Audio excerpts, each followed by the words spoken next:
구약성경 이사야서 16장 1절부터 6절입니다. 기도하겠습니다. 주님, 이 시간에 말씀 묵상할 때 함께 하시고 주의 마음을 알게 하시며 또 우리 연약한 것은 가리시고 주님만 영광을 받으시옵소서. 부탁하며 예수님의 이름으로 기도하옵나이다. 아멘. 우리가 지난주에 봤듯이 하나님은 긍휼의 하나님이십니다. 선하신 하나님입니다. 믿는 자나 믿지 않는 자나 동일하게 하나님은 햇빛과 비를 주시는 분이시라는 거예요. 근데 중요한 건 하나님을 안 믿는 사람들은 햇빛과 비를 내리시는 분이 하나님이라는 걸 몰라요. 그래서 인생의 위기가 닥칠 때마다 하나님은 내가 하나님이다 라는 걸 깨닫게 하고 싶어서 위기들이 우리 인생에 찾아옵니다. 하지만 안 믿는 사람들은 여전히 그분이 하나님이신 걸 모르기 때문에 여기저기 기웃거리게 되어 있죠. 하지만 하나님을 믿는 사람은 그 이유를 하나님에게서 찾습니다. 그래서 우리는 감사하는 백성인데 감사의 내용이 다릅니다. 세상은 감사하는 내용이 조건이 있습니다. 내가 원하는 걸 들어줬을 때 감사하는 겁니다. 하지만 하나님의 백성들은 내가 원하는 것이 이루어졌을 때 감사하는 사람들이 아니라 모든 것에 감사하는 사람입니다. 무엇이든지 감사하는 사람입니다. 주신 이도 여호와시요 취하신 이도 여호와시라는 걸 믿는 사람들의 감사가 크리스찬의 감사라는 걸 우리가 이 추수감사절에 기억을 했으면 좋겠습니다. 근데 신앙생활하는 사람들의 모습 속에 여전히 이방 습관, 그러니까 하나님을 안 믿는 어렸을 때부터 막 정화수 떠놓고 빌던 습관을 그대로 교회에 가져와서 사는 사람들이 있습니다. 저기 서울에 가면 내수동 교회라고 큰 교회가 있습니다. 그 교회 목사님이 어느 날 설교하면서 그런 얘기를 하더라고요. 자기 교회에 아주 열심히 기도하던 권사님이 계셨답니다. 신앙생활을 너무 열심히 하시는 거예요. 근데 어느 날 암이 걸렸어요. 암이 걸렸더니 이분이 어느 날 교회를 안 오면서 하나님을 저주하면서 교회를 안 나오더라는 거예요. 시험이 단단히 든 거죠. 목사님이 너무 충격을 받았다. 저렇게 열심히 뜨겁게 신앙생활을 하더니 인생의 고난이 닥쳐오니까 하나님을 저주하고 하나님을 거부하더라는 거죠. 여러분, 이런 삶을 하나님이 기뻐하겠습니까? 2018년에 어느 교회에 추수감사절 때 김석환 집사라고 하는 분이 간증을 했습니다. 그분은 그 교회에서 찬양 사역을 하던 분이에요. 열심히 찬양으로 섬기는 분이죠. 근데 이분이 간증한 내용이 이랬습니다. 아이를 둘째를 낳고 이제 셋째 아이가 임신이 됐는데 12주가 되어서 병원에서 정밀검사를 해봐야 된다고 소식이 와서 보니까 목 주변에 뭔가 이상하더라는 거예요. 그래서 검사를 해봤더니 21번 염색체가 3개가 나 있는 다운 증후군 아이가 어머니 뱃속에 있는 거예요. 이 아이를 낳을까 말까 고민해야 되는데 이분들은 고민할 필요가 없었어요. 하나님이 주셨다 믿으니까. 그래서 이 아이를 낳기 위해서 기도를 하고 하나님 어떻게 해야 됩니까? 이 아이를 어떻게 키워야 됩니까? 우리는 어떻게 이 아이를 키워야 됩니까? 그러면서 고민을 참 많이 했답니다. 근데 그날부로 남편이 우리 매주 감사 제목을 하나님께 올리자 그러면서 감사의 기도를 매주 이렇게 써가기 시작했어요. 그 소식을 듣고 교회에서 같이 기도를 하기 시작했죠. 그러면서 함께 기도를 했습니다. 아이가 태어나기 전에 기도하는 부모의 마음이 처음에는 우리가 어떻게 키울까, 이 아이를 어떻게 키울까 고민을 너무 많이 했는데 그 부정적인 마음이 싹 사라지고 오히려 많은 깨달음이 있었다는 거예요. 그 깨달음 중에 하나가 그거였어요. 아이를 낳고 키우는 것이 내 선택이고 내 결정인 줄 알았는데 우리 힘으로 키우는 건 줄 알았는데 그게 아니라 하나님이 이 세상의 수많은 부모들 중에 고르고 골라서 우리에게 그 아이를 주셨다는 걸 하나님이 결정하시고 선택하셨다는 걸 깨닫게 된 거예요. 로마서 8장 32절의 말씀을 읽으면서 자기 아들을 아끼지 아니하시고 내어주신 이가 어찌 이 모든 것을 우리에게 주시지 않겠느냐. 거기에 무릎을 꿇고 아멘을 한 거예요. 여러분, 이 말씀이 이해가 되십니까? 어떤 사람은 아들을 주신 이가 모든 것을 주신다는 이 말이 모든 것, 그래 내가 원하는 것, 내가 좋아하는 모든 것 이렇게 받아들일 수 있어요. 근데 이분은 그렇게 받아들이는 게 아니라요. 아들까지 주신 분이 그 모든 것을 나한테 주신들 내가 하나님 것이면 받아들여야지. 이 아이도 염색체가 21번이 3개나 있는 아이지만 받아들여야지 이랬다는 거예요. 여러분, 이게 신앙이고 이게 감사의 모습인 거예요. 왜 하나님 나한테 병 주셨어요? 왜 아프게 하세요?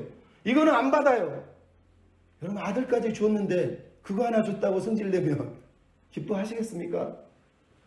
진짜 신앙의 모습이에요. 그래서 이분이 그 간증을 하면서 하나님이 자기 아들을 십자가에 달아 죽이시면서까지 주셨는데 이 아이 하나 내가 키우지 못해서 그것도 내 힘으로 키운다고 고민하고 있다니, 그러면서 엉엉 울면서 회개하고 감사의 기도를 드리더라는 거죠.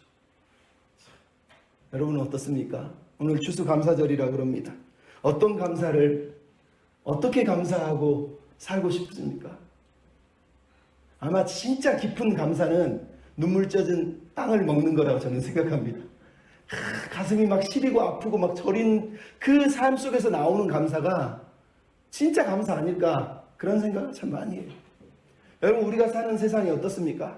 예수 믿으면 행복하고 평안하고 아무 문제가 없습니까? 저는 어쩌면 사는 게 가만히 보면 기쁨보다 슬픔이 더 많은 것 같습니다. 하지만 거기서도 우리는 기쁨을 찾아내는 삶을 살아야 되겠죠. 중요한 건 슬픔이 많고 아픔이 많은 세상이지만 우리마저 거기서 절망하고 산다면 하나님을 모르는 사람들은 대체 어디 가서 인생의 피난처를 찾고 위로를 얻겠습니까? 우리가 이 고통 속에서도 여전히 소망이 있음을 보여주고 산다면 저들 또한 인생의 피난처를 찾아 우리에게 물어오지 않겠습니까? 그래서 우리는 이 땅을 살아가면서 우리가 드릴 감사는 그런 감사라 생각합니다. 이 슬픔의 땅을 지나갈 때마다 연약하지만 그럼에도 내가 감사의 열매를 오늘 드리자, 눈을 뜰 때마다 감사합니다 고백하면서 하루를 올려드릴 수 있다면 하나님 기뻐하시지 않겠습니까? 여러분, 우리가 오늘 열국의 심판의 이야기를 다시 듣고 있습니다. 이사야의 열국 심판 예언 이야기의 주제는 하나님은 온 세상을 통치하신다는 거예요. 그런데 그 통치의 범위가 이스라엘 백성만 아니라 온 세상이라는 거예요. 그래서 이스라엘 백성들이 이 하나님의 마음을 배워야 돼요. 이 예언들 속에서 하나님이 대체 무슨 말씀을 하시는지를 배워야 된다는 거예요. 그런데 그 말씀의 내용이 뭐겠습니까? 우리는 이스라엘은 좋은 놈, 저놈들은 나쁜 놈 이렇게 믿지만 아니잖아요. 하나님이 이스라엘에 대해서도 심판을 예언하셨고 열국에 대해서도 심판을 예언하셨다는 얘기는, 따라서 합시다. 우리 모두가 죄 아래 있습니다. 여러분, 하나님이 심판하실 때 심판에 들어가지 않는 사람이 없다라는 걸 깨달아야 돼요. 물론 그 심판을 어떻게 넘어가느냐는 믿음이 있느냐 없느냐에 따라서 분명히 분리되겠지만, 오늘 본문이 그리고 이사야가 말하고 있는 열국 심판의 주제를 가만히 보십시오. 모든 나라가 심판 아래 있다는 얘기예요. 모든 나라가 죄 아래 있다는 거예요. 그 누구도 이 죄 가운데서 자유할 수가 없어요. 누군가가 우리를 구해주지 않는다면. 열국 심판을 통해서 그래서 우리는 다시 한번 우리가 죄 안에 사는 인생이라는 걸 알아야 돼요. 우리는요, 예수를 믿고 있어요. 맞아요. 하지만 여전히 우리가 보는 세상은 아직 메시아의 나라가 통치하고 임하는 나라가 아니에요. 여전히 고통하고 신음하고 아파하는 에덴의 동쪽에 사는 사람들이에요. 여전히 아담의 원죄 이후로 타락한 본성을 지닌 채 구원은 받았지만 여전히 세상 사람과 동일하게 신음하고 씨름하고 사는 게 바로 우리의 모습이란 말이죠. 그럼에도 불구하고 우리는 그런 우리에게 이 예언들, 열국을 향한 심판들 속에서 하나님이 깨달으라고 주시는 말씀들 있다는 걸 우리가 기억하고 그 마음을 배워야 됩니다. 여러분, 오늘 본문은 특히 모압을 향한 하나님의 예언이 선포되고 있습니다. 여러분, 이사야서를 보면 복잡해요. 주제가 또 계속 똑같은 단어들이 반복되는 것 같아요. 때로는 지루해 보여요. 뭐지 이게 하고 뭔가 막 순서가 섞이는 것 같아요. 하지만 조금만 인내를 하고 공부를 하면 말씀이 참 달달하고 은혜스럽습니다. 여러분, 오늘 본문 15장, 16장은 통틀어서 두 장 다 모압을 향한 예언이 선언되고 있어요. 하지만 이 모압을 향한 예언은 단순하게 모압을 심판하는 예언이 아니라는 걸 우리가 알 수 있어요. 왜? 바벨론을 심판하고 아수르를 심판하고 블레셋을 심판했던 13장, 14장의 내용을 보면 하나님이 막 심판을 하십니다. 그리고 심판받는 이들이 멸망당하는 것을 보고 막 사람들이 기뻐하는, 말 그대로 인과응보가 이루어나는 모습이 보여준단 말이에요. 근데 오늘 우리가 읽은 모압 심판의 내용을 보면 다릅니다. 뭐가 다르죠? 하나님의 마음이 아프다는 거예요. 슬픔이 서려 있다는 거예요. 이 내용 속에 하나님이 얼마나 아파하시는지 아픔이 이 모압을 향한 예언 속에 들어가 있는 거예요. 여러분, 왜 그런 줄 아십니까? 모압이라는 나라가 우리를 상징하고 이 세상을 상징하지만 이스라엘로 따지면 이스라엘의 바로 옆에 있는 형제 나라이거든요. 원래는 아브라함과 롯이 한 가족 혈육인 것처럼 롯의 자녀들이 모압과 암몬에 살고 있잖아요. 그러니까 이스라엘에게 모압은 진짜로 이웃 사촌 지간이지만 형제의 나라예요. 형제의 나라. 그 나라를 하나님이 심판하라고 말씀하시면서도 하나님은 너무너무 마음이 아프시다는 걸 우리가 오늘 듣게 될 거예요. 여러분, 모압이라는 나라가 어떤 나라인 줄 아세요? 사해 북쪽에 32km 떨어진 아르논 강 줄기부터 사해 남쪽의 세렛강까지 긴 48km나 되는 동서남북으로 48km니까 큰 나라도 아니에요. 근데 그 나라에서 요단물이 계속 흘러내려서 물이 마르지 않는 나라. 그래서 너무너무 요단강 근처에서 풍요롭게 사는 아주 작은 나라예요. 하지만 이 나라는 양도 많고 포도주도 많아가지고 늘 이웃 나라에게 조공을 바치면서 눈치를 보고 기대어서 사는 약소국 나라, 남을 부러워하고 남에게 아부하는 나라였어요. 이런 나라가 바로 모압이에요. 근데 모압이 또 좋은 점이 뭐냐? 킹스로드, 왕의 대로라고 그러고, 이스라엘 사람들이 원래 하나님이 출애굽을 시켰을 때 블레셋 해변길 서쪽으로 갔으면 엄청 빨리 이스라엘로 들어왔을 거예요. 근데 하나님이 굳이 광야를 통해서 왕의 대로라고 하는 에돔과 모압이 있는 그 지역을 통과하게 하나님이 만드셔요. 그 왕의 대로 킹스로드라고 하는 것이 그 당시 고대 중동에서는 무역로예요, 무역로. 그래서 그 왕의 대로를 취하는 사람들은 말 그대로 황금왕을 낳는 거위예요. 엄청난 부를 취할 수 있는 곳이 바로 이 모압이라고 하는 나라가 차지하고 있는 땅이었단 말이죠. 그러니까 이 조그만 나라는 작은 나라가 아니에요. 거기서 생산되는 물품이라든가 양이라든가 포도주라든가부터 시작해서 무역을 통해서 아주 많은 부를 누리고 있던 그런 나라였던 거죠. 하지만 이 나라는 이스라엘과는 늘 애증의 관계를 가지고 있습니다. 여러분, 우리가 알잖아요. 하나님이 출애굽을 시켰는데 모압과 암몬이 이스라엘의 진행을 방해합니다. 가나안 땅으로 들어가는 걸 방해합니다. 근데 하나님이 신명기 2장에 보면 모압과 암몬하고 전쟁하지 마라 그래서 돌아가게 만들어요. 근데 무슨 일이 벌어져요? 민수기 22장을 여러분이 1장 읽어보면 무슨 일이라고? 모압 평지에서 모세가 마지막 설교를 하면서 가나안 땅으로 넘어가기 전에 모압 평지에 모여서 백성들에게 설교를 하는데 발락이라고 하는 모압 왕이 발람을 불러서 저 이스라엘 백성들을 형제 나라를 저주하게 만듭니다. 그래서 발람 선지자가 돈을 보고 저주하러 뛰어들죠. 물론 저주는 못하지만 결국은 실패하지만 모압이 가졌던 마음이에요. 형제지만 늘 이스라엘 나라가 부러웠어요. 이스라엘 나라가 하나님의 말 그대로 아브라함이라고 하는 그 정통성이 있는데 자기는 롯의 자녀라는 정통성이 없는 뭔가 막 사생아 같은 서자 같은 느낌이니까 항상 이스라엘이 부러워서 이스라엘을 괴롭혔던 나라가 모압이라는 조그만 이 나라였던 거예요. 그래서 하나님이 신명기의 마지막에 보면은 23장에 보면 뭐라고 그러냐면 모압과 암몬은 이스라엘의 총회에 들어오지 못하게 하라는 거예요. 하나님의 꿈을 짓밟으려 했던 이들을 영원히 내쫓으라고 얘기를 한 거예요. 여러분, 하지만 이스라엘 백성들은 항상 이들과 싸웠어요. 왜냐하면 이스라엘이 출애굽할 때 모압 땅을 지나야 되는데 옆으로 돌아가지만 아르논 강이라고 하는 그쪽은 너무너무 부유한 땅이었어요. 그래서 거기에 루벤과 므낫세 반지파와 갓지파가 그 땅을 차지해요. 가나안 땅으로 안 넘어가고 요단 동편에 딱 자리를 잡게 되는 거거든요. 근데 모압이 이 땅은 우리 땅이야 그러면서 이스라엘과 모압은 항상 전쟁을 치렀단 말이에요. 서로 맨날 싸우는 나라예요. 가깝고도 먼 나라인 거죠. 일본처럼 저기 큰 뭐 아수르나 저기 애굽이나처럼 미국이나 중국은 엄청 큰데 옆에서 매일 일본처럼 우리나라를 보면서 뭐 같은 나라도 아니지만 맨날 시기하고 부러워하고 막 이런 것처럼 모압은 늘 이스라엘을 부러워하는 그런 나라란 말이에요. 그래서 오늘 본문의 핵심 구절이 16장 1절부터 5절 우리가 읽은 내용이에요.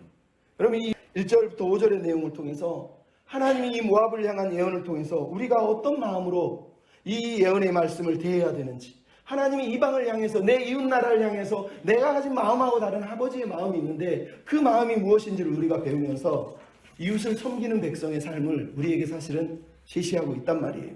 여러분, 15장 16장의 심판 예언 속에서 우리가 제일 먼저 맞이하는 건 슬픔이 가득한 세상이라는 거예요. 여러분, 우리가 모압 예언을 15장 16장을 쭉 훑어보면 이 예언 속에는 온통 눈물, 슬픔, 애통, 부르짖음이 넘쳐나고 있어요.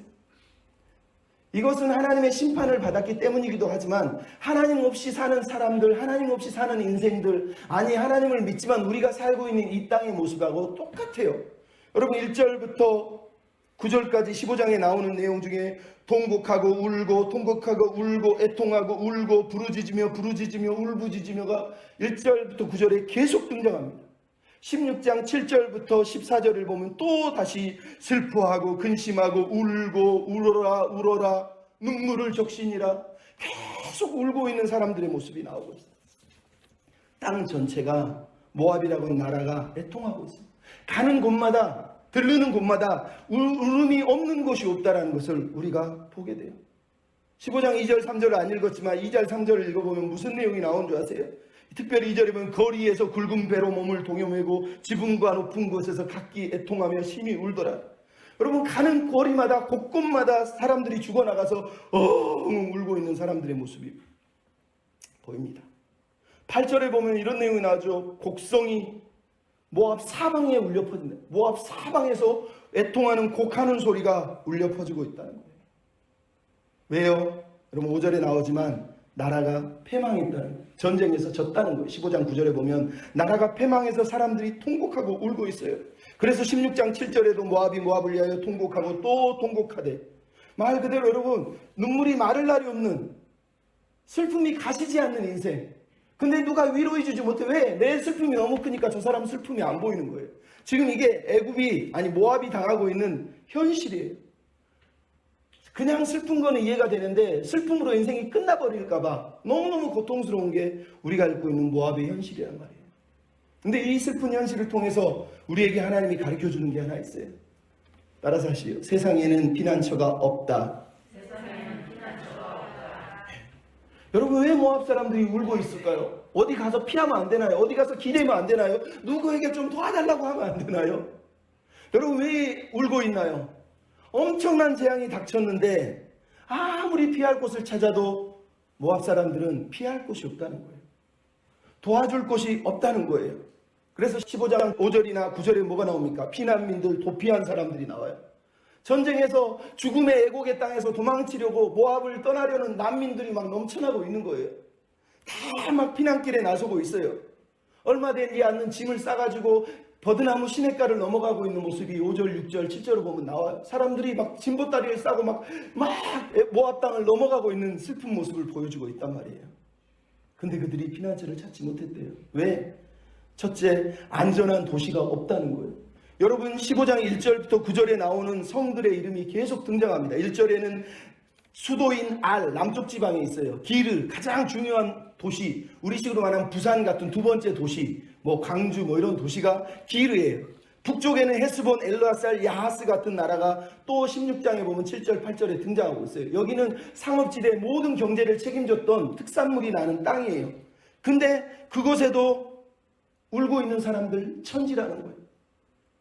여러분, 북쪽부터 남쪽으로 분명히 아수르가 쳐들어왔는데 이 지금 말씀을 1절부터 9절의 내용을 1절, 2절, 3절 내용을 보면 남쪽에서 우는 소리가 북쪽으로 올라오고 있어요. 여러분, 전쟁은 북쪽에서 시작할 텐데 남쪽부터 올라온다는 거예요. 이게 무슨 말이겠어요? 저자의 의도요. 말 그대로 북쪽에서 전쟁이 일어났지만 니네들이 남쪽으로 피하고 싶어 했지만 남쪽으로 가봐라. 거기도 똑같다는 거예요. 거기도 눈물과 애곡이 곡성이 끊이지 않는다는 거예요. 말 그대로 어느 도시를 가도 어느 곳을 가도 피할 곳이 없다는 거예요. 이 애통에서 이 죽음에서 의지할 수 있는 도시가 단 하루도 없다는 거예요. 그래서 1절에 뭐라고요? 하룻밤에 두 번이나 등장하죠. 알도 하룻밤에, 기르도 하룻밤에 멸망했다는 얘기를 하고 있어요. 하룻밤에 멸망을 한 거예요. 세상에 이런 재앙이 어디 있습니까? 우리식으로 일장춘몽이죠. 봄의 꿈, 막 찬란한 꿈을 꿨는데 깨보니까 개꿈이네. 똑같은 거예요. 엄청난 영화를 누리고 산 줄 알았는데 하룻밤에 모든 게 싹 사라졌어요. 잠에서 깼더니 다 없어버렸다는 얘기예요. 가수 이상우가 부릅니다. 하룻밤의 꿈. 이상우 씨의 노래에 이런 게 있어요. 이쯤에서 돌아가려 해 변함없는 이 세상, 변한 건 그저 내 마음, 다가서면 멀어지고 알 수 없는 너를, 하룻밤 꿈 같은 너를, 그러면서 막 기대는 그 하룻밤의 꿈. 장희빈이라고 하는 드라마에 보면 김동규 씨가 노래한 그대 향한 사랑 똑같죠? 하룻밤의 꿈이 어떤가, 새벽 안개 속에 사라질, 이러면서 내가 온 줄 아오, 나인 줄 아오, 이러면서 노래하잖아요. 그리고 뭐라 그럽니까? 천하를 가진들 무슨 소용이 있나. 하룻밤의 꿈이라는 거예요. 다 가진 줄 알았는데 딱 꿈에 깨보니까 모든 게 싹 사라져 버렸다는 거예요. 그들에게는 도울 사람도 없습니다. 15장 4절에 보십시오. 나라의 무정한 용사들이 엉엉 울고 있어요. 싸울 생각을 못합니다. 우는 사람들과 같이 울고 있어요. 싸울 용기를 잃어버렸어요. 16장 8절에 보면 열국의 주관자들이 좋은 가지를 꺾었다고 얘기합니다. 모압의 모든 나뭇가지를 꺾어버렸다는 거예요. 열국이 누굽니까? 모압이 막 의지했던 그 대단한 나라들 도와줄 줄 알았는데 도와준 게 아니라 와서 자기를 도와준 게 아니라 도우러 왔다가 모든 걸 다 취해버렸다는 거예요. 말 그대로 도와줄 사람이 없다는 거예요. 세 번째는 뭡니까? 믿었던 우상도 도움이 안 된다는 거예요. 15장 2절에 이렇게 시작합니다. 그들은 바액과 디본 산당에 올라가서 울며, 디본 산당은요 모압의 주신인 그모스를 섬기는 신당이 있는 곳이에요. 모압 사람들이 내 신 그모스여 그러면서 아이들을 불에 막 사르는 그런 몰렉과 비슷한 신이 그모스 신이에요. 근데 그 신당에서도 애곡하는 소리가 산당에서 끊이지 않고 있다는 거예요. 16장 12절에는 뭐가 나옵니까? 모압이 그 산당에서 피곤하도록 봉사하고 자기 성소에 나가서 기도할지라도 소용이 없으리로다. 여러분, 자기 신이 도와줄 줄 알았고 세상에서 제일 센 신인 줄 알았는데, 그 신만 믿으면 될 줄 알았는데 그 신을 믿었더니 아무런 힘을 쓰지 못하더라는 거예요. 그렇게 기도하고 그렇게 헌금하고 그렇게 봉사했는데 아무 도움이 안 되더라는 얘기를 하고 있는 거죠. 도울 곳이 없어요. 피할 곳이 없어요. 여러분, 저는 이걸 보면서 오늘 우리 시대의 교인들을 생각합니다. 예수를 믿는데 무당을 찾아가요. 무당한테 도와달라고. 하나님을 뭐하러 믿는지 모르겠어요. 무당한테 복채 내고, 그 버릇이 있어서 교회에서도 복채 내듯이 헌금하는 사람이 있어요. 많이 내면 많이 복 주는 줄 알아요. 그렇게 살면 안 되잖아요. 여러분, 이게 잘못된 습관이에요. 그래서 좀 나보다 능력 있는 사람한테 머리 디밀고 안수받고 그런 거 좋은 신앙 아닙니다. 진짜 신앙은요, 하나님을 신뢰하고 의지하는 거예요. 종교 사기꾼들 따라가면 안 되는 거예요. 제가 필리핀에서 사역하는데요, 어느 목사가 여자 목사인데 필리핀에 와서 막 사역하는데 목사는 막 목소리 거룩거룩하고 그러더니 어느 집사하고 상담하더니 집사가 어려운 일이 있다고 기도해달라니까 나한테 5천만 원을 주면 내가 해결해줘. 그래서 이 집사가 얼마나 믿음이 없었는지 5천만 원을 바쳐요. 그랬더니 이 여자 목사가 그 돈을 가지고 도망가 버려요. 나중엔 진짜로 미국까지 도망갔어요. 그래서 못 잡았어요. 그럼 이게 목사입니까? 사기꾼이지? 무당이지? 종교 무당들이지? 여러분, 돈 바치면서 기도해달라고 하지 마세요. 그냥 순수하게 하나님께 기도하고 우리 목회자한테 기도 받으면 되고요. 그것도 함부로 받으면 안 돼요. 목사님이 영적으로 뭔가 딸린다 그러면 받으면 안 돼요. 왜? 안수는 그 사람의 영혼이 들어올 가능성이 있다는 말을 남들이 합니다. 저는 뭐 거기까지 얘기하고 싶지 않지만 하여간 무당신앙을 가지고 사니까 도움이 안 되잖아요. 그럼 그런 믿음은 가지면 안 돼요. 네 번째 어떻습니까? 오아시스, 쉴 곳이 없다는 거예요. 쉴 곳이 없다는 거예요. 여러분, 15장 5절에 보면 그 피난민들이 울면서 비탈길에 올라가며 길에서 패망한 소리를 듣고 울면서 네 물인 물에 마르고 풀이 시들어 연한 풀이 말라 청청한 곳이 없습니다. 여러분, 아르논강이 얼마나 모압의 젖줄과 같은 땅인데 지금 풀이 마르고 꽃이 시들어서 청청한 곳이 하나도 없다는 얘기를 하고 있어요. 왜? 모든 게 물이 핏빛으로 변해서 살 수가 없는 땅이 됐다는 얘기를 하고 있는 거예요. 말 그대로 풀은 마르고 꽃은 시든 일이 지금 모압 땅에 벌어지고 있는 걸 우리가 보고 있는 거예요. 모압 땅에 그 물이 넘쳐나야 될 곳이 물이 없다는 거예요. 재미있는 게 뭡니까? 5절 6절에 5절에 뭐가 나옵니까? 소알이라고 하는 땅이 나오고 있어요. 여러분, 소알이 어딘지 아시죠? 아브라함의 조카 롯이 소알 땅을 보고 나는 아브라함 삼촌하고 같이 안 살래요. 소알은 막 애굽 땅 같고 에덴 동산 같아요. 그러면서 사모했던 땅이에요. 그래서 자기 삼촌을 버리고 택한 곳이 소알 땅이고 소돔과 고무라였다는 거예요. 근데 그 소돔과 고무라가 지금 소알이 어떻다고요? 눈물을 닦아줄 수가 없대요. 사람들이 울고 있는 슬픔의 땅이 됐다고 얘기를 하고 있어요. 니무름 물갈은 말 그대로 와디 누메이라라고 하는 오아시스를 말하는 거예요. 근데 오아시스에 갔는데 오아시스에 물을 마실 수가 없어요. 왜? 피난민들이 너무 많아서, 짐승들도 많아서, 그래서 사람들이 이제 짐승을 포기하고 자기 집만 보따리만 지고 다시 울면서 비탈길을 오르고 시내를 건너는 피난민들의 모습이 오늘 우리가 읽은 5절, 6절, 7절의 모습에 등장하고 있단 말이에요. 쉴 곳이 없어요. 어디 쉬고 싶어도 너무 피난민들이 많아서 쉴 곳이 없어요. 마음을 쉴 수가 없어요. 또 뭐가 없습니까? 쌓아뒀던 재산, 재물, 보물이 아무런 도움이 안 됐다는 거예요. 여러분, 15장 7절에 보면 그들이 얻은 재물과 쌓은 것을 가지고 버드나무 시내를 건너리니라고 되어 있어요. 이 말을 들으면 막 자기들이 고생하고 막 쌓은 걸 막 들고 간다는 뜻이지만 이거는 조롱이에요. 왜? 결국은 다 버리고 도망갈 건데 그거 몇 개 들고 가다가 그것도 또 내려놓을 거면서 그거 애쓰고 그거 얻으려고 평생을 하나님 포기하고 그렇게 살았냐는 거예요. 그러면서 버드나무 시냇가를 그렇게 쓸쓸하게 외롭게 건너가고 있느냐라고 얘기하는 거예요. 16장 7절 8절 9절에는 베라레셋과 헤스본과 신마와 야셀에서 울음이 퍼져나오는데 어떤 울음? 포도나무, 주농산물이었던 포도나무, 건포도나무, 모든 포도나무가 가지가 꺾이고 포도주가 다 없어진, 지금 말 그대로 이스라엘의 모압의 가장 대표적인 농산물, 축산물, 특산물이었던 상업의 중심지가 초토화된 것을 지금 우리한테 보여주고 있어요. 그 엄청난 부를 누리는 그 땅이 아무것도 이 재앙에서 도움이 되지 못했다라고 얘기를 하고 있는 거예요. 슬프지 않습니까? 마지막으로 아무리 예를 써도 하나님의 심판에서 피할 곳이 아무데도 없었대요. 여러분 15장 9절이 있습니다. 이렇게 되어 있어요. 디몬 물에는 피가 가득함이라. 그럴지라도 내가 디몬에게 재앙을 더 내리되 모압에 도망한 자와 그 땅에 남은 자에게 사자를 보내겠다는 거예요. 여기서 말하는 사자는 사신이 아니라 곰을 피하니까 사자를 만났다는 얘기하고 똑같은 거예요. 하나님의 심판이 끝까지 이 죄인들을 쫓아오는데 도망갈 수가 없어요. 하나님이 요쪽에 가서 좀 쉬어야지 그랬더니 사자를 보내서 또 닥치게 했다고 얘기를 하고 있는 거예요. 말 그대로 하나님의 심판 앞에서 피할 곳이 없어요. 도망갈 곳이 없어요. 재앙에서 벗어날 길이 없는 게 바로 이 세상이라고 우리에게 들려주고 있는 거죠. 여러분 이게 우리가 사는 세상, 슬픔 많은 세상에 하나님 없이 산다면 우리는 피할 곳도 기댈 곳도 없는 거죠. 그래서 저자가 얘기하는 거예요. 따라서 합시다. 헛된 자랑을 버립시다. 여러분 헛된 자랑을 버려야 돼요. 16장은 모압의 과거의 영광과 심판을 6절부터 14절에 표현하고 있어요. 15장에서는 그냥 울고 있어요. 그냥 벌받은 그 상태를 보여주고 있다면 16장 6절부터 12절에는 그들이 누렸던 영화와 현재의 슬픔을 비교해서 이 슬픔을 더 증폭시키고 있어요. 근데 그 슬픔의 내용을 16장 6절에 한마디로 얘기해요. 모압이 교만하되 심히 교만하도다.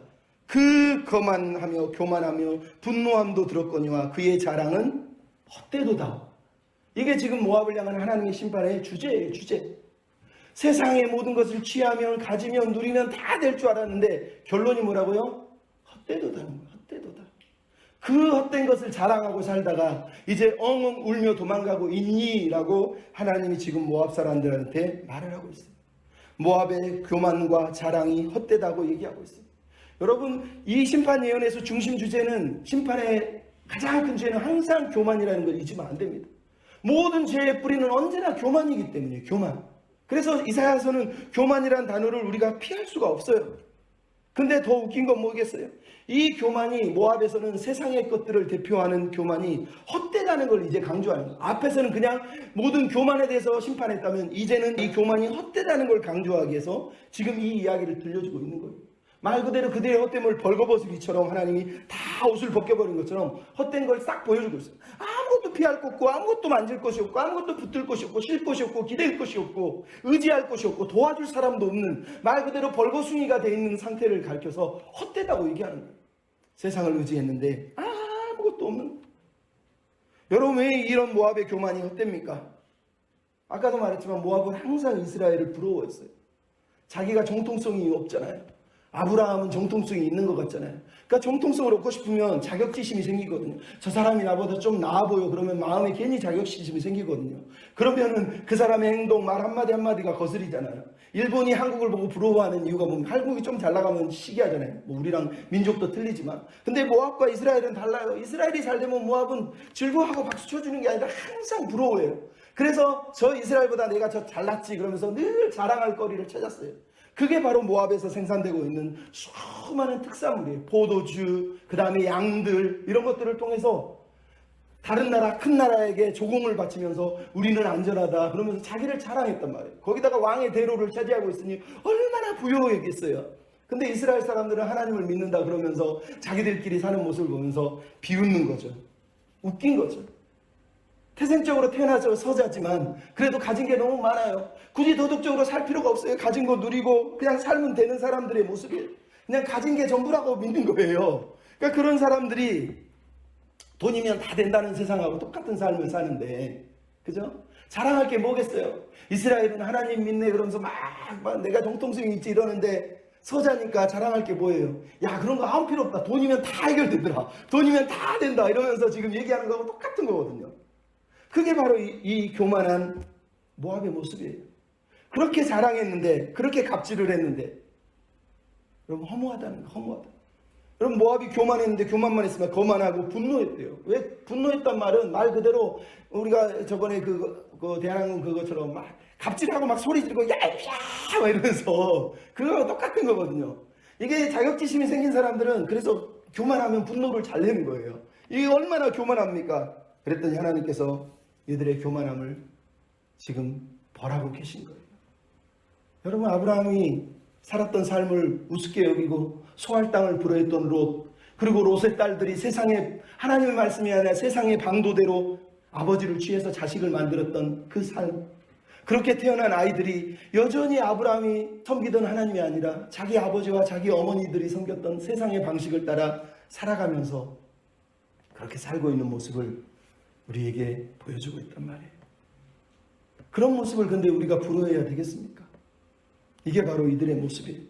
이들이 결국은 뭐라고 그럽니까? 16장 14절에 보면 모압의 영화가 능욕을 당할 것이다. 그 남은 자야 심히 보잘것이 없게 될 것이다. 16장 14절에 얘기하고 있어요.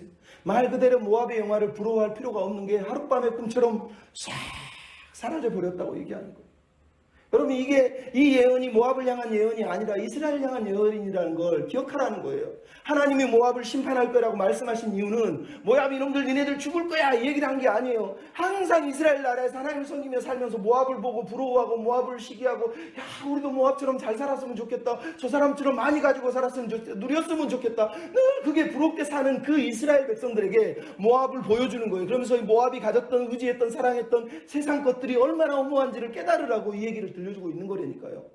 그러니까 이 말씀은 결국은 이스라엘을 향한 거예요. 그 모든 모압의 영화가 하룻밤에 꿈이더라는 거예요. 한낱 꿈과 같이 사라지고 없어지고 심히 작은 것처럼 보잘것없는 것처럼 사라지더라는 거예요. 그럼 그래서 이사야의 주제가 계속 반복되는 거예요. 푸른 마르고 꽃은 시드는 거예요. 하나님의 말씀만 영원하다는 거예요. 여러분 이 말씀을 통해서 결국은 하나님이 우리에게 하고 싶은 얘기가 뭐겠습니까? 우리가 긍휼의 사람이 되어야 된다는 거예요. 이런 세상을 의지하고 세상 것을 사모하고 세상에 기대서 행복을 자랑하고 자기 가진 것 자랑하는 사람들이 결국은 마지막 날에는 기댈 곳이 없어서 하나님의 재앙 앞에서 피할 수가 없어서 다 죽어갈지도 모르는 그 세상에서 우리가 같이 사는데 그럼 우리는 어떻게 살아야 됩니까? 그들에게 우리가 피난처가 있다는 걸 보여줘야 돼요. 피난처가 있다는 걸 알려주는 백성, 긍휼의 증인이 되어야 된다는 거예요. 우리가 하나님을 믿는다면 이 재앙과 이 심판 앞에서 피할 곳이 없고 갈 곳이 없는 사람들에게 여기 있어요, 여기로 오면 돼요, 여기에 피하면 돼요 라고 말하는 피난처의 증인들이 되어야 되는 거예요. 여러분 15장 2절에 보면 뭐가 나옵니까? 느보가 나옵니다.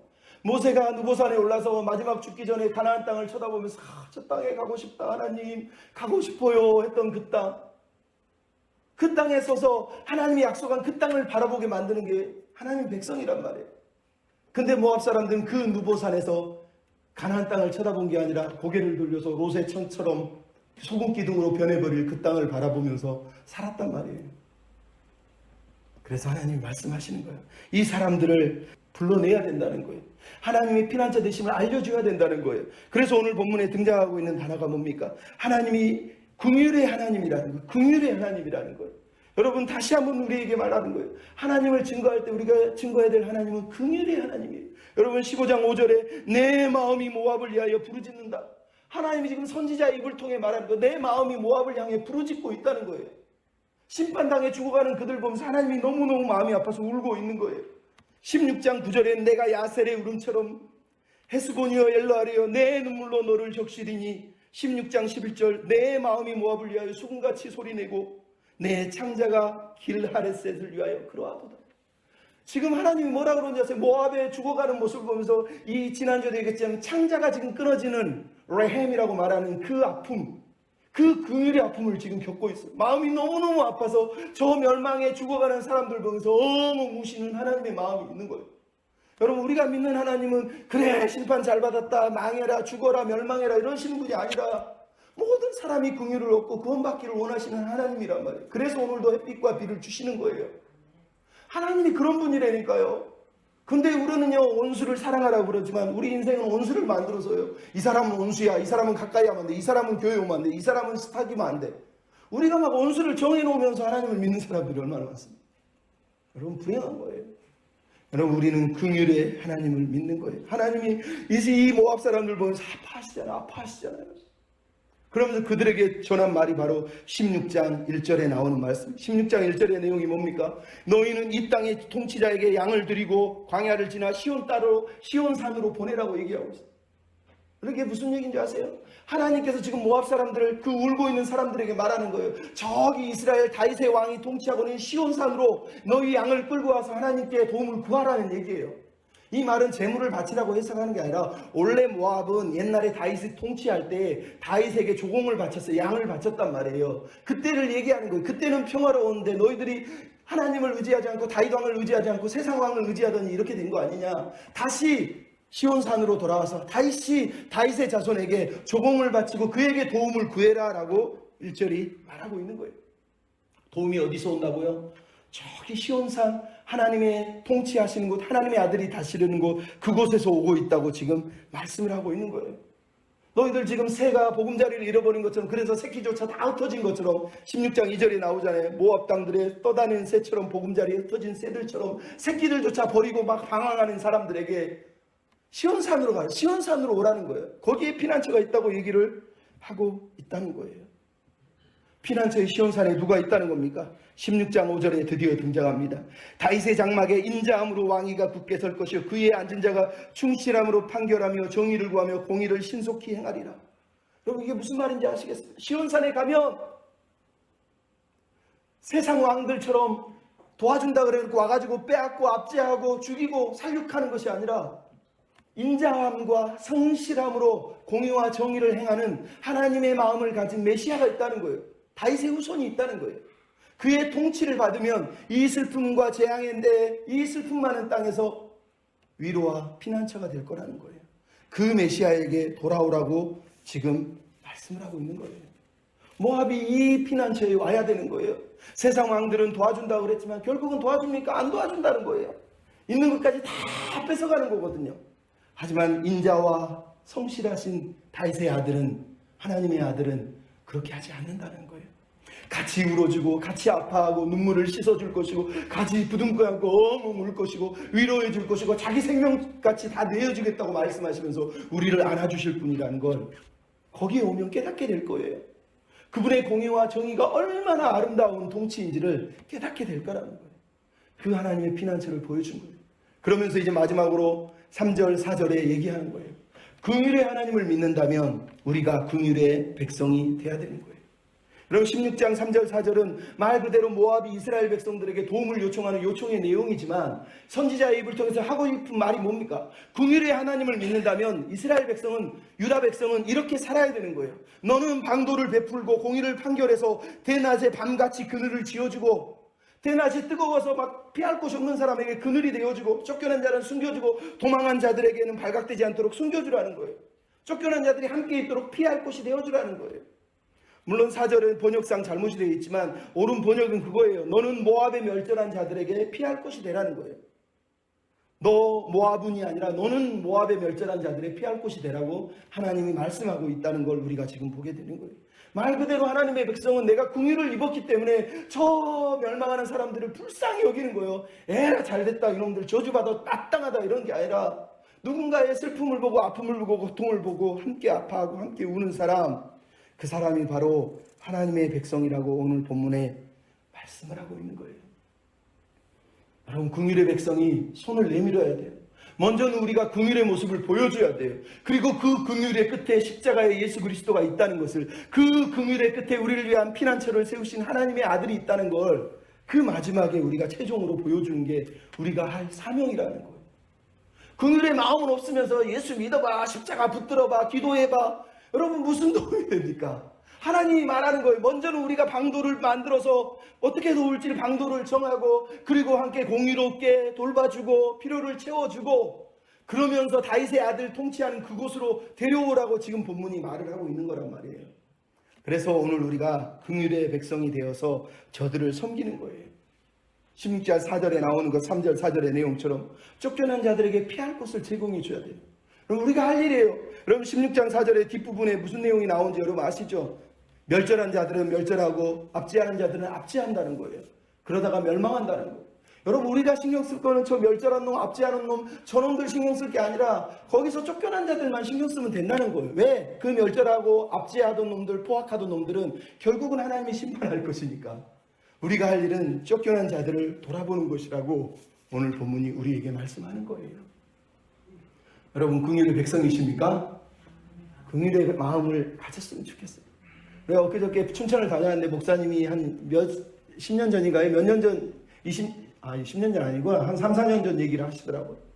어느 날 밤에 탁 여기 교회 앞에 나갔는데 어떤 사람이 그냥 교회 앞에서 무릎을 꿇고 목사님 앞에 주저앉아서 울면서 도와주세요, 도와주세요.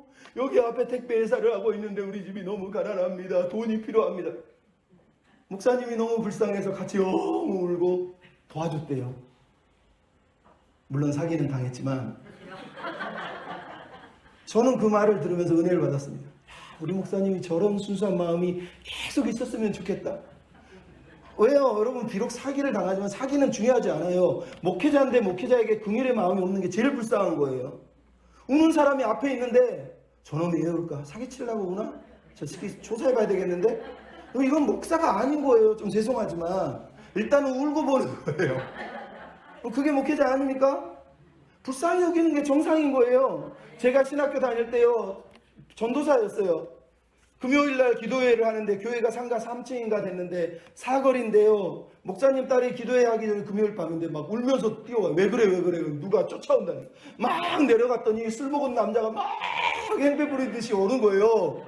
그래서 어디 가세요? 난 교회 가지. 그래서 내가 막지를 못했어요. 그리고 교회에 와서 있는데 목사님이 자꾸 눈치를 보고 내쫓으라는 거예요. 그래서 죄송한데 술 냄새도 많이 나고 좀 나가시면 안 되나 그랬더니 저를 딱 보더니 교회 맞아요? 교회는 술 먹은 사람 오면 안 돼요. 그 말을 듣는데요. 제가 얼마나 마음에 한 대를 뻥 얻어맞은 기분이 들었어요. 그렇지 교회인데 내가 어떻게 쫓아내? 그래서 못 쫓아내고요. 그 자리에 앉아서요. 엉 울었어요. 그때 목사님이 불러가지고 왜 울어? 집에 가서 울어. 여기서 울지 마. 저는 너무 충격을 먹어가지고 제가 우는 이유는 그 교회라는 마음이 뭔지를 이런 게 교회라는 걸 생각했는데 울지 말래요. 여러분 예배를 긍휼보다 앞세우면 안 되는 거예요. 사실은 예배의 핵심이 긍휼 아닙니까? 하나님이 긍휼히 여기시라고 말하는 거 아닙니까? 그럼 긍휼의 백성이 됐으면 좋겠어요. 옛날에 C.S. 루이스라는 사람이 있었어요.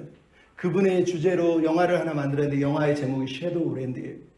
섀도우 랜드라는 말이 그림자 땅이에요. 사실 그 영화에서 하는 말이 우리가 살아가는 세상이 너무 아름다워 보이지만 사실은 그림자의 땅과 같다는 거예요. 예? 진짜 본체는 저기 있는데 우리는 그림자만 붙들고 사는 그런 사람들이라는 거예요. 근데 이 그림자의 땅이 어느 순간 사라질 거예요. 이 그림자의 땅에서 엉엉 울면서 이 그림자의 땅을 통과하는 우리에게 하나님이 고통을 주시는 이유는 C.S. 루이스가 그랬어요. 고통은 하나님의 확성기입니다. 하나님의 메가품입니다. 나 여기 있어! 라고 말씀하시는 하나님의 확성기라는 거예요. 여러분 우리가 살면서 이 그림자의 땅에서 애통하고 슬퍼하는 이유는 하나님이 나 여기 있다 나에게 와라 라고 말하시는 하나님의 메가폰이란 말이에요. 그 음성이 내 고통 속에 내 아픔 속에 있는 거예요. 내가 아플 때 힘들 때 어려움을 당할 때 하나님께 가야지 하나님이 부르시는구나 라고 느끼고 들을 수 있는 사람이 믿음의 백성인 거예요. 우리가 롯의처처럼 하나님이 부르셨는데 돌아가다가 뒤를 탁 돌아보고 소금 기둥이 돼버린다면 너무 슬프지 않습니까? 소금 기둥은 말 그대로 그림자의 땅에 사는 사람들의 모습인 거예요. 우리가 돌아보고 부러워하는 것들은 다 소금 기둥처럼 변할 거예요.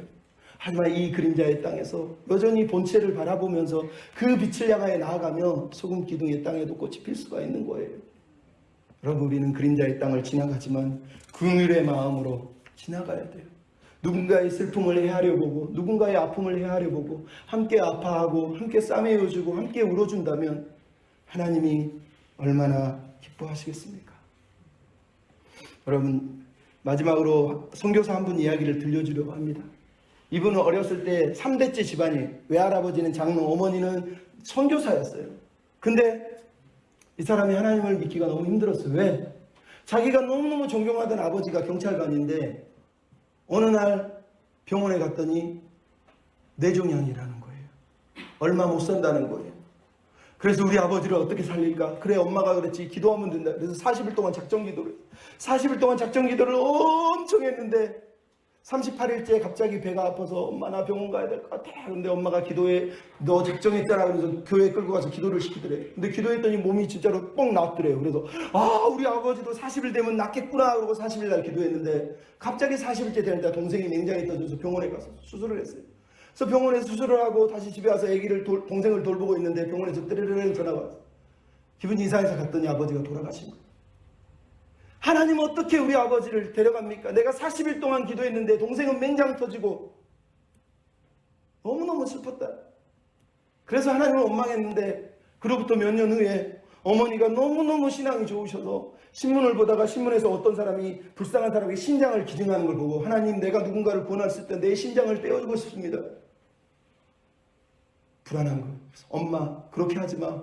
엄마는 과부고 돌볼 사람도 없는데 뭔 짓이야. 왜 신장을 내떼어줘. 그랬더니 어머니가 야 네가 크면 십자가의 마음을 알게 될 거야. 알게 될 거야. 그러면서 자기 외삼촌에게 신장을 띄워주러 수술 받으러 가더래요. 큰오빠에게. 그러더니 수술 받고 돌아왔는데 지팡이를 짚고 쩔뚝하면서 2년 동안 지팡이를 짚고 사는 어머니, 40대인데 60대처럼 바싹 늙어서 수술 받고 온 어머니를 보면서 너무너무 화가 나가지고 하나님 원망. 하나님 어떻게 이럴 수 있습니까? 어머니 하나님이 뭔지 모르지만 당신 내 하나님은 아니라고. 어떻게 우리 엄마를 이렇게 쩔뚝거리게 만드냐고. 초조했어. 그래도 엄마가 불쌍하니까 어머니를 내가 잘 양육하고 싶다 그래서 대학에서 공부를 열심히 했어. 그래서 취직을 해서 돈을 벌어서 첫 월급이 300만 원을 받았는데 어머니에게 270만 원을 딱 주고 그런 자녀 키우고 싶으시죠. 그러고 나서 동생에게 10만 원을 딱 주니까 동생이나 자기나 사실은 하나님을 안 믿었고요. 어머니만 선교사지 맨날 술 먹고 담배 피던 사람이 형 이 돈 어디서 나왔어? 내가 공부했더니 취직했더니 돈이 생기더라고. 동생이 공부하면 그렇게 되는 거야? 그러더니 열심히 공부하더니 공과대학에 들어가 버리더라는 거예요. 어머니가 얼마나 기뻐하시는지. 근데 공과대학에 입학하는 날 입학식 12시가 돼도 안 들어오는데 따르르릉 전화가 왔는데 병원에서 전화가 오고 가봤더니 동생이 병원에 누워있는데 뭔가 봤더니 입학식 날 입학 환영식하고 술 먹고 사람들이 막 노는데 친구끼리 싸우다가 때렸는데 넘어졌는데 하필이면 그때 음주운전 차량이 차 들어오는 도로도 아닌데 들어와가지고 동생이 쓰러진 머리를 깔리고 지나가버려. 머리가 박살이 난 거예요. 3시간 후에 죽는다 그러더래요. 동생이 3시간 만에 죽었어요. 하나님 어떻게 이럴 수 있냐고 분노했어. 분노. 어떻게 나한테 우리 집에 이럴 수 있냐는 거죠. 그렇게 분노를. 그러면서 그때부터요 술을 마시고 막 하루에 소주 7병씩 8병씩 먹고 막 토한 것에 누워서 자고 사람들이 개망난이라고 그러고 동생이 그냥 죽은 게 아니라 음주운전 그 놈들이 죽였는데도 검찰이 거짓말해가지고 거짓 증인 세워가지고 거짓말해서 자살처럼 꾸며버린 거예요.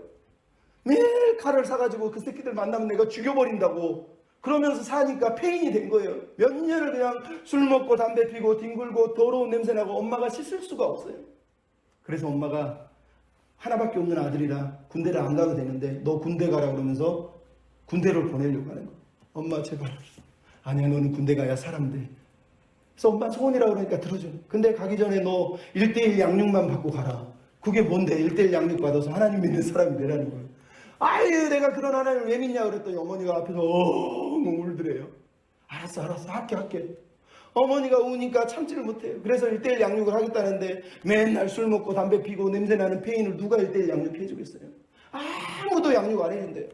근데 어느 날 한참 며칠이 지났는지 몇 달이 지났는지 모르는데 어떤 목사가 따르릉 전화 와서 내가 그 아이를 책임질게요 하고 어머니한테 얘기하고 그러더니 이 아들이 그런 거예요. 내가 얼마나 똑똑한 줄 알아? 하나님 얘기하기만 내가 논리적으로 다 반박해버릴 거야 이러면서 준비하고 있었대. 내가 아니야 그러니까 그 양반이 오더니 자기 앞에 오더니 무릎을 탁 꿇더니 울더래요. 왜 우는 거야 대체? 딱 돌아서려고 하는데 자기를 탁 끌어안더니 잡더니 콱 끌어안더니 엉엉 울면서 하나님 이 아이를 불쌍히 여겨주세요. 이 아이를 불쌍히 여겨주세요. 이 마음의 상처를 위로해 주세요. 이 기도를 너무 많이 들어서 이 사람은 똑같은 기도 하나 이랬대요. 근데 이 목사님이 한술 더 뜨고 거기서 플러스 기도를 하래. 하나님 제가 죽더라도 내가 죽어서 이 아이가 살릴 수 있다면 저를 죽여주세요. 그 기도에 이 아이가 그 자리에서 꼬꾸라져 버렸어요. 세상에 어떤 기도가 자기를 죽여달라고 하냐 이거예요. 거기서 울면서 얘기하면서 처음으로 남자 둘이 엉엉 울면서 1:1 양육을 시작을 했대요. 그래서 하나님을 어느 정도 믿겠는데 제대로 믿지는 못했어요. 그리고 캐나다에서 유학생 선교를 하러 선교사로 나갔대요. 근데요, 신학교에서 선교를 하면서 캐나다에 선교하면서 출애굽기를 읽다가 성경을 집어 던졌대. 더러워 그러면서 성경책을. 왜 그런 줄 아세요? 출애굽기를 보니까 하나님이 10가지 재앙도 보여주고 막 이스라엘 백성을 막 엄청난 기적으로 구원해줬는데 이스라엘 백성들이 하나님을 원망하고 저주하더래요. 그걸 보면서 이 나쁜 놈의 새끼들 니네들이 왜 하나님 믿어 저주받아라 그러면서 성경을 집어 던져버린 거예요. 그 정도로 분이 났었대요. 저런 인간들이 하나님을 믿어야 되냐고. 근데 마침 그날따라 캐나다의 한 모처에서 아버지처럼 죽어가는 병에 누워있는 한 아이가 있는데 그 청년을 위해서 매일 위로 예배를 드려서 자기 아버지가 생각나서 늘 예배를 참석했대요. 그래서 참석해서 기도하는데 갑자기 하나님 그러더래요. 현우야 너 왜 화났어? 그러더래요. 그 아들이 그런 하나님 저희 나쁜 놈 새끼들 죽여버리자 막 이러면서 기도를 그렇게 했대요. 그때 하나님이 그러더래요. 예, 너 기억나니? 내가 너 7살 때 하나님 비 오지 않게 해주세요 기도했을 때 내가 기도 들어준 거 기억나냐? 네 아버지가 3개월밖에 못 사는데 내가 너랑 같이 오래 있게 하려고 2년 동안 살게 해준 거 너 모르니? 네 아버지가 말도 못하고 그냥 죽어도 되는데 마지막에 입을 열어서 하나님 찬양하다 죽은 거 너 기억 안 나니? 네 어머니가 외삼촌, 그러니까 삼촌이라고 그래야 돼. 큰오빠를 살리기 위해서 심장을 떼어줘서 그분이 예수 믿은 건 너 모르니? 막 감사의 조건들을 계속 얘기를 하더래요. 그 말을 듣는데 이 사람이 가슴이 무너진 거예요. 자기가 출애굽기에 나오는 그 나쁜 놈이라는 걸 깨달은 거예요. 내가 감사를 모르는 그 짐승 같은 놈이구나라는 걸 거기서 깨달으면서 그 자리에서 또 울면서 얘기하면서 하나님이 아들까지 주셨는데 제가 하나님 그 출애굽기에 나쁜 놈입니다. 제가 나쁜 놈입니다. 이러면서 막 울면서 회개를 했다. 그러면서 자기가 하나님의 사랑인 것을 처음으로 더 깊이 깨닫게 돼요. 그리고 10여 년이 흐른 후에 어머니가 갑자기 쓰러졌는데 무식이 됐어요. 자기 옆에 있는 아내가 갑자기 과로로 쓰러졌어요. 이분이 간증하면서 그래요. 제가 이 순간에 하나님께 저주를 할까요? 분노했을까요? 아니요. 하나님의 아들이 날 위해 죽은 걸 깨달았는데 내가 어떻게 분노합니까? 그래서 나는 찬양합니다. 여호와께 감사하세. 그는 선하시며 그 인자하심이 영원하미로다. 주께 감사하세. 주는 선하시며 인자하심이 영원하미로다. 그러면서 설거지하면서 울면서 하나님을 찬양했대. 하나님 선하십니다. 하나님 감사합니다. 울면서 계속 찬양을 했다는 거예요. 그러다가 어머님께서 이제는 돌아가실 때가 가까우는 어느 날 어머니 손잡고 강변 둘레길을 걸어가는데 어머님이 한마디 하시더라는 거예요. 예, 하나님이 우리 가정의 기업이야. 하나님이 선물이야. 나는 너를 예배자로 만든 걸로 행복해. 너도 네 자녀들을 예배자로 꼭 만들었으면 좋겠어. 하나님이 기업이신 거야. 하나님이 보물이신 거야. 하나님이 선물이야. 그것만 잊지 마. 그러시더라는 거예요.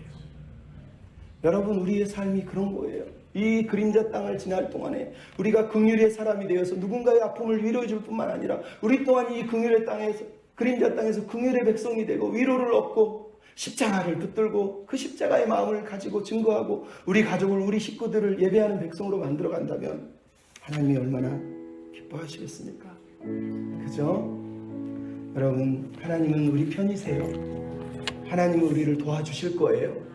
아니, 하나님은 늘 우리의 도움이 되셨어요. 이 그림자 땅, 슬픔의 땅에서 그냥 울고 살라고 우리를 부르신 것이 아니라 보라, 그날이 되면 모든 눈물을 눈에서 닦아주시고 애통하는 것이나 곡하는 것이나 아픈 것이 다시는 있지 아니할 것이라 말씀하셨단 말이에요. 그날을 믿으면서 하나님 감사합니다, 감사합니다 이렇게 고백하는 그런 은혜의 백성들이 다 됐으면 좋겠습니다. 아멘. 여호와는 내 편이시라. 우리 같이 고백한 다음에 기도하고 마치겠습니다. 여호와는 내 편이시라. 여호와는 내 편이시라. 내가 두려워하지 않네. 주는 나의 능력이요